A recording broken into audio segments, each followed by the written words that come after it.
Halo, assalamualaikum warahmatullahi wabarakatuh. Ketemu lagi sama Miss Neva. Kali ini Miss Neva mau menjelaskan tentang 3 materi, yaitu teknologi perkantoran, otomatisasi perkantoran, dan juga kantor virtual. Yang pertama kita akan bahas tentang teknologi perkantoran. Sebelumnya apakah kalian udah mengerti sedikit tentang teknologi perkantoran? Oke, kalau belum, Miss Neva akan menjelaskan sedikit tentang teknologi perkantoran. Teknologi perkantoran itu adalah proses mencatat, menghimpun, mengolah, memperbanyak, mengirim, dan menyimpan bahan-bahan keterangan secara efisien dengan menggunakan mesin-mesin.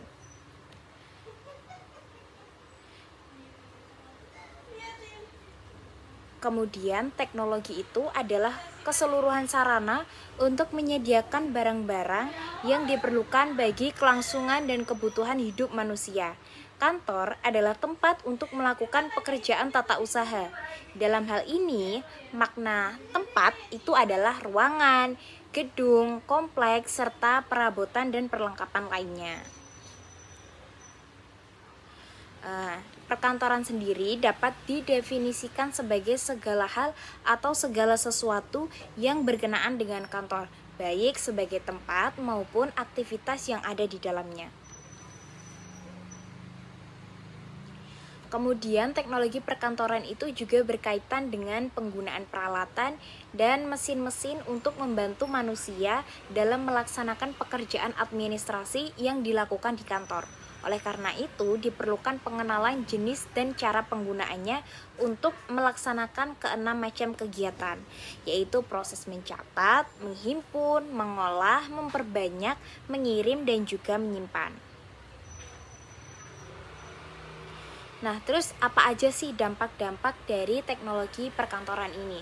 Ada dampak positifnya di beberapa bidang. Yang pertama itu di tenaga penggeraknya. Ada 4 dampak positifnya. Yang pertama itu ada mutu kualitas tenaga kerjanya meningkat, kemudian yang kedua disiplin dan semangat kerjanya naik, kemudian beban tenaga dan pikiran itu menjadi relatif ringan, dan yang keempat itu pendapatan tenaga kerjanya meningkat. Kemudian di bagian prosedur kerja itu ada 3 manfaatnya. Yang pertama itu semakin mudah dan semakin lancar. Yang kedua itu semakin sederhana, maksudnya dalam pengerjaan sebuah pekerjaan itu akan menjadi lebih singkat. Dan yang ketiga semakin efisien dalam bekerja atau semakin cepat selesai karena ada bantuan dari teknologi-teknologi perkantoran tadi. Kemudian dalam bidang hasil kerjanya itu juga ada dampak positif. Yang pertama, kualitas dan kuantitas produknya meningkat. Ini sebanding ya dengan yang prosedur kerja tadi, karena pekerjaannya itu semakin cepat selesai, kemudian lebih singkat, itu tentunya berpengaruh pada kualitas dan juga kuantitasnya. Kemudian yang kedua itu standar mutu terpenuhi. Kemudian yang ketiga itu keseragaman atau keragaman bentuk dan ukuran produk sangat akurat.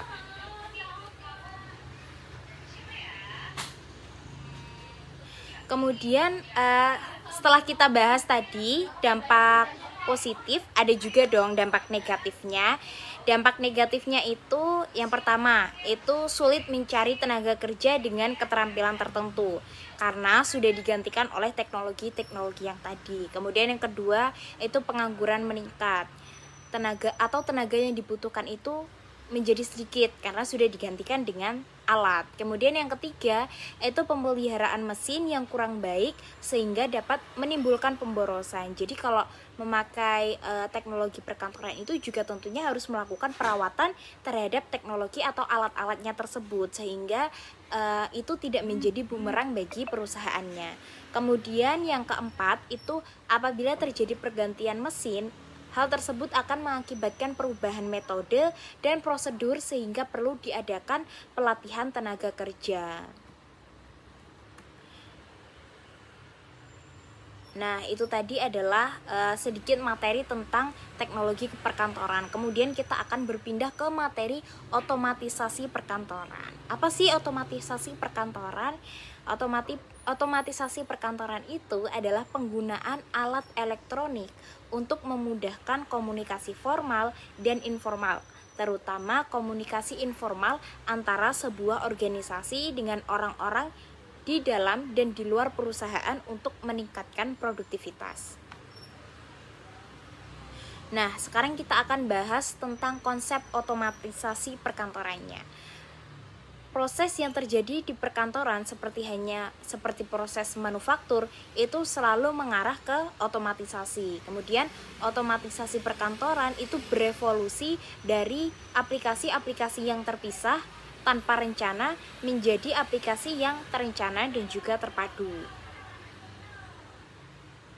Kemudian setelah kita bahas konsep-konsep dari otomatisasi perkantoran, sekarang kita akan bahas tentang kelebihan dan juga kekurangan dari otomatisasi perkantoran. Yang pertama, itu meningkatkan produktivitas kerja. Kemudian yang kedua, itu ada meningkatkan efisiensi waktu dan juga tenaga. Kemudian yang ketiga, itu alur informasi dalam kantor menjadi semakin cepat. Kemudian ada juga kekurangan otomatisasi perkantoran. Yang pertama, itu adanya ketergantungan akan teknologi. Karena sudah ada teknologi, jadi lebih mengandalkan teknologi tersebut dibandingkan dengan tenaga manusia, dan itu bisa menyebabkan sebuah ketergantungan. Kemudian yang kedua itu ada penggantian kerja. Dari yang awalnya itu dilakukan oleh manusia, kemudian pekerjaan ini akan beralih fungsi dan akan dikerjakan oleh sebuah alat. Jadi seringkali otomatisasi perkantoran ini menjadikan banyak pengangguran ya, karena memang pekerjaan-pekerjaan yang biasanya dilakukan oleh manusia itu sudah berpindah dikerjakan oleh alat. Kemudian banyaknya ahli komputer yang tidak bertanggung jawab dan dapat merugikan perusahaan. Nah, ini tadi contohnya sekarang itu kayak ada hacker dan lain sebagainya. Tentunya itu kalau tidak diawasi dengan benar itu akan menjadi bumerang bagi perusahaan. Nah, kemudian yang ketiga kita akan bahas tentang virtual office.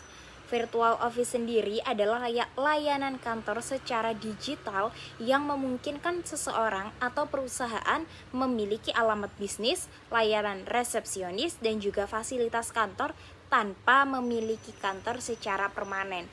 Ini cocok digunakan untuk pekerja remote, freelancer, ataupun startup untuk efisiensi biaya dan juga fleksibilitas kerja. Jadi mungkin ketika teman-teman baru memulai sebuah usaha, mungkin baru startup atau mungkin teman-teman mau freelancer, itu bisa juga menggunakan virtual office ini. Ada kelebihan dan juga kekurangan dari virtual office. Kita akan bahas tentang kelebihannya dulu.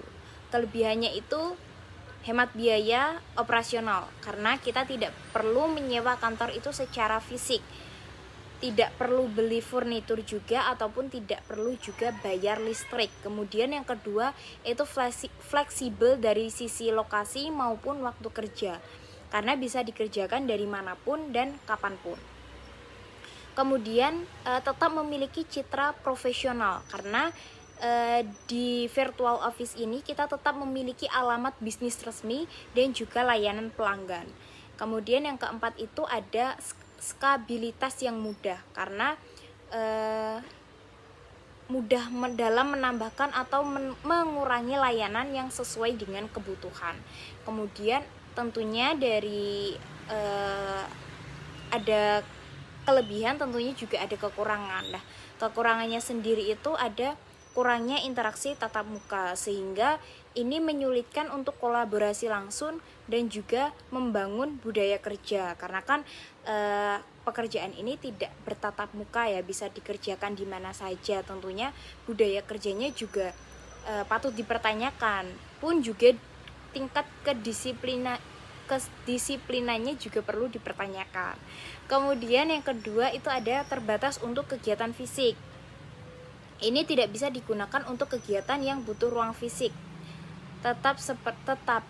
seperti produksi barang. Jadi kalau untuk perusahaan-perusahaan yang memproduksi sebuah barang itu tidak cocok menggunakan virtual office ini karena dia tidak mempunyai ruangan untuk sebuah produksi. Kemudian yang ketiga itu tergantung teknologi. Maksudnya teknologi kan pasti membutuhkan internet. Nah, tentunya virtual office ini juga ketergantungan dengan internet. Apabila ada gangguan koneksi, tentunya itu juga akan berpengaruh kepada perusahaan. Nah, itu aja yang dapat Miss Neva sampaikan tentang 3 materi tadi, yaitu teknologi perkantoran, otomatisasi perkantoran, dan juga virtual office. Jangan lupa like, comment, and subscribe. Wassalamualaikum warahmatullahi wabarakatuh.